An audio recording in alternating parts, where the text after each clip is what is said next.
Hello, I'm Candice and I work for Track and head by Fulton Hogan, and today we are in Sandy Creek State Highway number 2. We just did the returning wall and last week, and this week we will recover this road and open 2 lines for the public. The returning wall is sheet piling.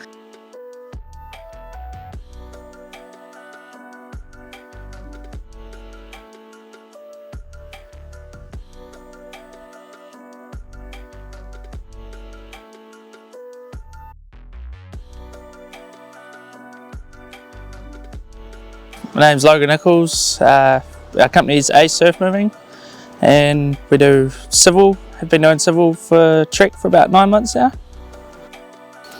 So we've done all the enabling works for the sheet piling, and for the enabling works we pretty much built a nice level pad for the crane.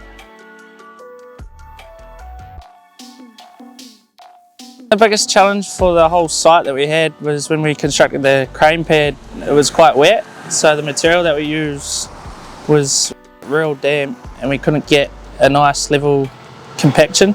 So we actually had metal up the top and we were drying it out in layers before we brought it down and placed it.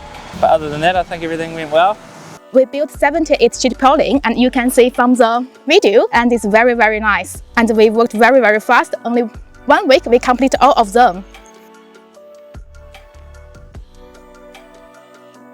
I'm very happy to be involved in this project, and we met a lot of good subcontractors like ACE and Lattice we worked before, and I think everyone in this project is trying to contribute their efforts to the public communities, and hopefully we can do something more for this area and construct future together.